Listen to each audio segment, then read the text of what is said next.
Yes. Welcome, humans. Thank you for your short attention span this evening. Just to get things straight, I'm actually not Eve Goonan. I am an alien stepping in for Eve while she's up in the spacecraft, getting her monthly rectal probe. I am not even a human being, and I am not a comedian. So please laugh and pretend I'm funny, even if I'm not, because you will be next in the spacecraft.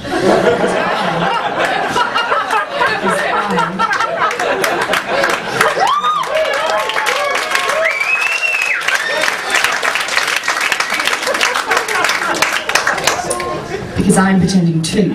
Is that okay? Great. Be still, my beating hearts. Okay, that was a quick joke for any Doctor Who fans.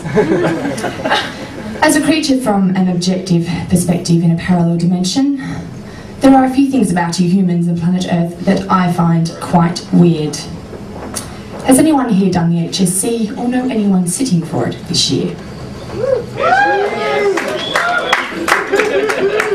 Have any of you actually graduated high school?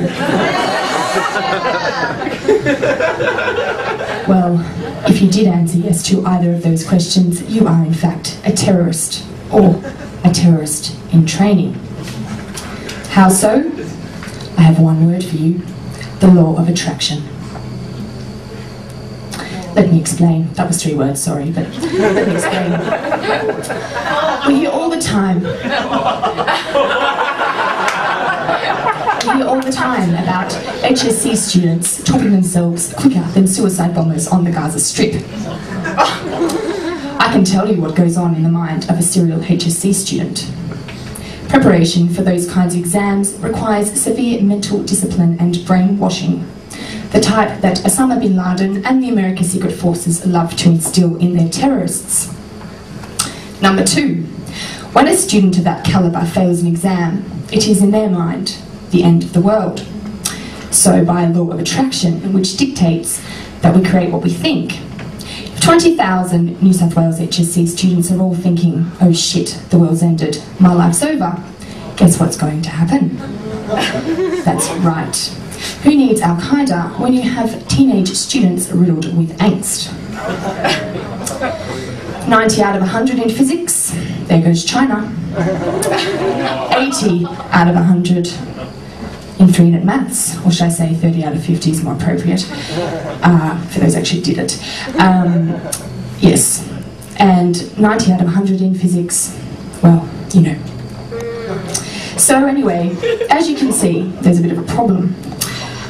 So, I can actually prove this. Does anyone know what was happening on the day of September 11, 2001? Yes! Were you in the spacecraft again, darling? Take it out. Sorry, what was that? Take her now. Oh, sorry, I need to repeat myself on that. I don't have any contraception with me. Okay, now...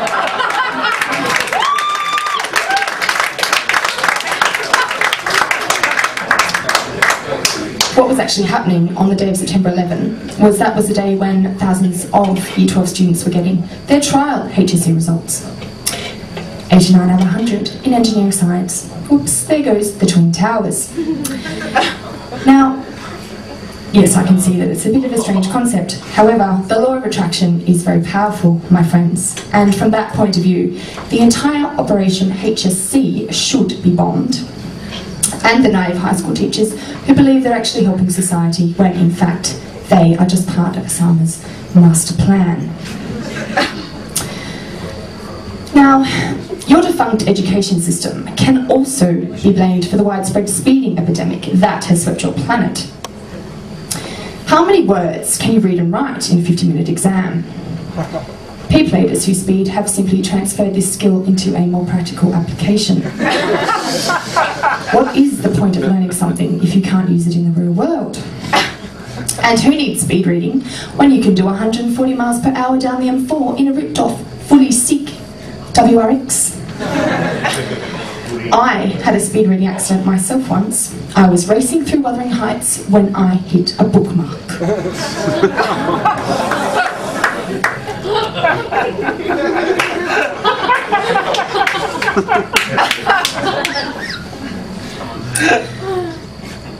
Something else that's very weird about your planet is you have all these road rules, traffic lights and speed cameras on land.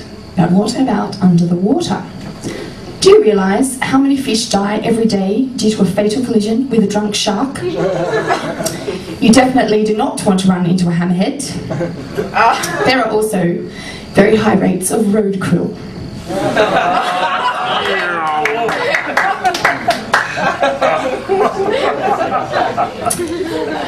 Now, in the underwater world, in the parallel universe where I come from, the stingrays are the highway patrol.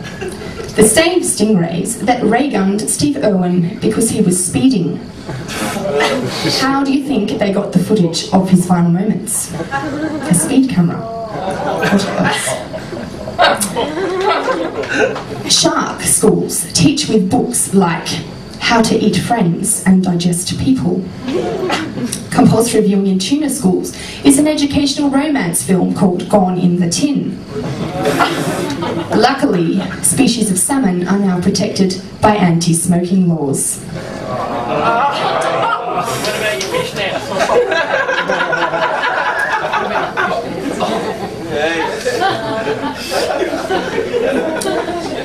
In the world where I come from, Rihanna is a promiscuous singing mermaid. Her song Umbrella swam underwater and disappeared off the charts weeks ago. The film clip for her new song, Please Don't Stop the Bruises, features Chris Brown attempting to hit her with his gills, and has sparked concerns that Rihanna could end up in the battered fish shelter.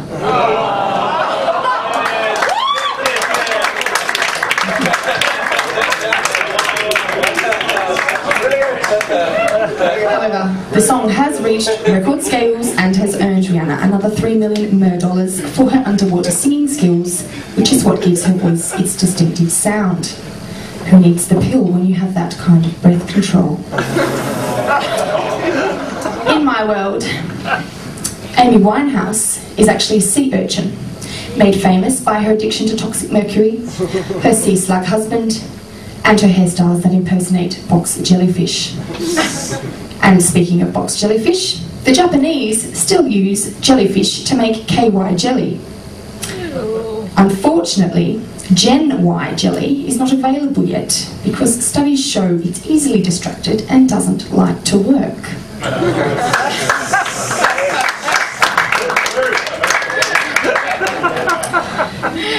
I know you think these are all just a bunch of fishy puns, but believe me, I am here to give your human lives some porpoise.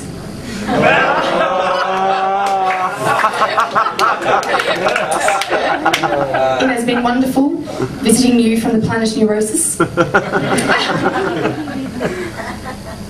Yes, you have been a lovely audience, tailor-made, and I am brim full of love for you all. However, I must be off now to pick up my leather jackets from the dry cleaner.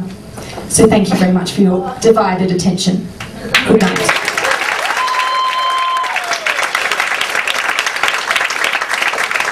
Heavenly Eve. Let's hear it again for Heavenly Eve.